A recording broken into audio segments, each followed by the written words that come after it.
नमो नमः दर्शकों, मैं हूं ऋषि वैभव और आप देख रहे हैं ऋषि ज्ञान प्रवाह। आशा करता हूं कि आप सभी लोग स्वस्थ होंगे और व्यस्त होंगे। सर्दी का यह विशेष पड़ाव आप लोगों के मध्य में है, क्योंकि ठंडक अपने चरम सीमा पर है और राम मंदिर का यह भव्य अवसर हम लोगों ने देखा। श्री राम जी की स्थापना हुई, बड़ा ही प्रसन्नता का विषय हुआ। लंबे समय के बाद मैं आप लोगों के समक्ष आ पाया हूँ। कई निजी कारण रहे, कार्यक्रमों की व्यस्तता में मुझे अन्य कार्यक्रमों में जाना पड़ा। क्योंकि महाराष्ट्र में थे तो आने जाने में समय लगा रेल यात्रा के दौरान। और वहाँ पर सबसे प्रसन्नता की बात तो यह है कि वहाँ पर जाना शुभ हुआ, मंगल की बात हुई। क्योंकि वहाँ पर हजारों छात्रों के मध्य में मुझे बोलने का अवसर प्राप्त हुआ और विश्वनाथ जी की कृपा से युवा वक्ता पुरस्कार से मैं सम्मानित भी हुआ, महादेव की कृपा से। तो आप सभी लोगों को भी यह बताते हुए हर्ष हो रहा है। कुछ दिनों बाद मैं आपको YouTube के माध्यम से वीडियो उपलब्ध कराने का अवश्य प्रयास करूंगा। और हमारी जो श्रृंखला प्रारंभ हुई थी वह श्रृंखला संस्कारों की श्रृंखला थी। मैंने एक संकल्प लिया था कि मैं YouTube के माध्यम से जन जन तक इन 16 संस्कार जो हमारे बीच से प्रायः लुप्त हो चुके हैं, इन संस्कारों को पुनर्स्थापित करना है और लोगों को इनकी गहराई, इनके विषय में जानकारी देना है, जो कि मैं कार्यरत हूं। परंतु कई बाधाएं तो प्रत्येक कार्य में आती हैं, लेकिन हम लोगों को उसमें निरंतर लगे रहना चाहिए। इसी आशा से आज हम पुनः, हमारे 2 संस्कार हो चुके थे। सर्वप्रथम वीडियो में हम लोगों ने जाना था, अगर आप लोग हमारे चैनल को पहली बार देख रहे हैं, संस्कार को पहली बार देख रहे हैं, तो आप जो पिछले संस्कार, बीते हुए जो 2 संस्कार हैं और एक जो संस्कार की परिभाषा पर चर्चा हुई थी, उन वीडियो को अगर आपके पास समय हो तो आप अवश्य देखें।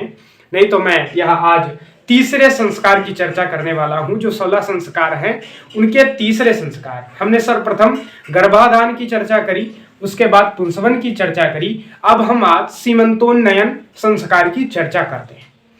प्रायः क्या होता है कि लोग सीधे सीधे जो हुआ कार्यक्रम, घर के बड़े बुजुर्गों ने बताया, उसको संपादन कर दिया, उसके बाद हम सीधे जाकर के उपनयन या मुंडन संस्कार में लिप्त हो जाते हैं। परंतु उसके मध्य में भी कई संस्कारों की चर्चा आती है, जो कि हमारे सनातन धर्म में प्रायः एक सारणीबद्ध उल्लिखित हैं। तो हम लोगों को भयभीत नहीं होना है और इन विषयों को बड़े ही सारगर्भित ढंग से जानना है, समझना है।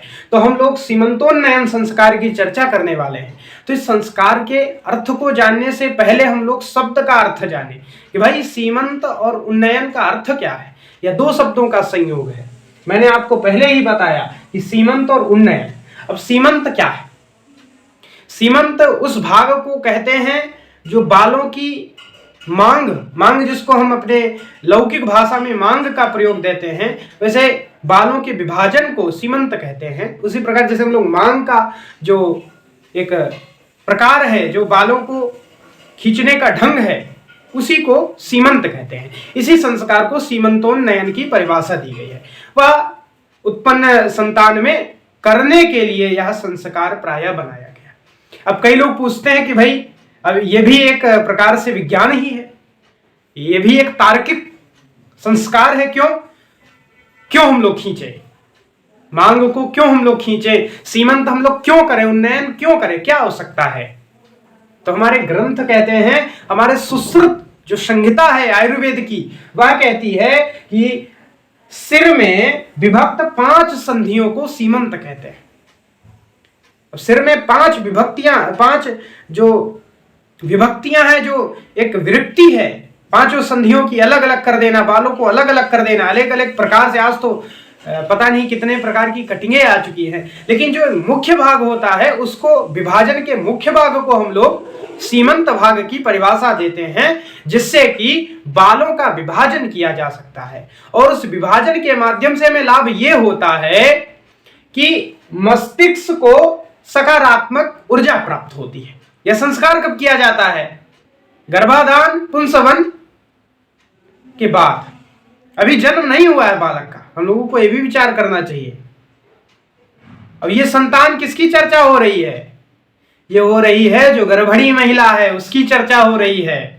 आप लोग इस संशय में मत रहे कि भाई संतान पर हो रहा है, नहीं, संतान का तो बाद में होगा। हम लोग अभी गर्भणी की चर्चा कर रहे हैं, तो हम लोगों को गर्भणी का जो ये मुख्य भाग होता है, जहां पर सिंदूर भरा जाता है, उसी को सीमंत भाग कहा गया है। उस भाग को पुष्ट रखने से, उस भाग को समृद्ध रखने से आपकी बुद्धि प्रवीण होती है, तीक्ष्ण होती है, तेज होती है, ओजमयी होती है, जिससे कि हम लोग धार्मिक ग्रंथों को पढ़ते हैं। पढ़ने के बाद उसकी जो ऊर्जा होती है वह बालक के जो गर्भ के माध्यम से बालक के अंदर जाती है, और फिर वह बालक जब उत्पन्न होता है तो तेजस्वी बालक उत्पन्न होता है। विवेकानंद की तरह या करपात्री जी की तरह, इस प्रकार से शंकराचार्य जी की तरह सब बालक उत्पन्न होते हैं एक विशेष प्रकार के संस्कार के माध्यम से। तो सीमंत का हम लोग अर्थ समझ गए, उसका उन्नयन यानी कि उन बालों को विभक्त कर देना। तो यह संस्कार कब होता है? गर्भाधान गर्भणी पर ही होगा प्रयोग। यह संतान पर, संतान का ही यह संस्कार है, परंतु यह गर्भणी पर प्रयोग होगा। जैसे गर्भाधान गर्भणी पर, पुंसवन गर्भणी पर और सीमंतोन्नयन गर्भणी पर यह संस्कार निश्चित एक अच्छे और शुभ परिवर्तन की घड़ी को हमें सन्निकट पहुंचा देता है, संलग्न कर देता है। तो यह सीमंतोन्नयन हम लोगों ने जाना। और इस समय गर्भणी महिलाओं को क्या करना चाहिए, यह बड़ा प्रश्न है। हमने तो देखा कि लोग टीवियों पर देखा करते हैं, परंतु मैंने जब संस्कार विमर्श की पुस्तक को पढ़ा तो मैंने यहाँ पे एक हेडिंग दी है विशेष, जहां पर गर्भणी महिलाओं को इस गर्भाधान पुंसवन के बाद जो संस्कार होगा सीमंतोन्नयन, उस संस्कार के समय महिलाओं को विशेष ध्यान रखने की आवश्यकता होती है। उन्हें अपशिष्ट ऐसे जो हमारे समाज को विखंडित कर देने वाले हैं चलचित्र या संगीत, उनको नहीं सुनना चाहिए। हमारे समाज को जो समृद्ध बनाने वाले हैं, जैसे वीर गाथाएं हो गई, धार्मिक ग्रंथ गीता इत्यादि हम लोगों को अध्ययन या सुनना चाहिए, जिससे हमारे बालक पर, उसकी बुद्धि पर अधिक प्रभाव पड़े और वह धर्म का अंश बन करके हमारे समाज को एक प्रज्वलित समाज, एक अच्छे समाज में परिवर्तित करे, वह ऐसा उत्पन्न हो। इस प्रकार से हम लोगों को यह कामना करनी चाहिए।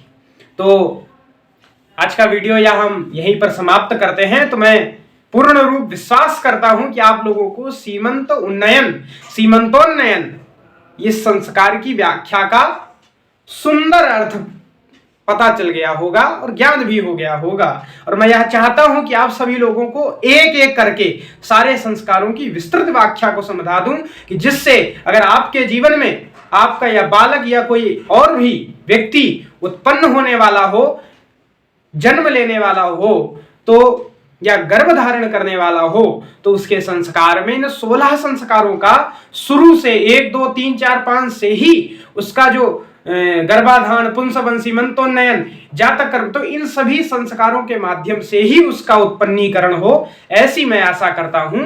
तो विश्वनाथ जी के चरणों में आप सभी के लिए प्रार्थना, भगवान श्री राम के चरणों में प्रणाम। नमः पार्वती पतये, हर हर महादेव, जय विश्वनाथ।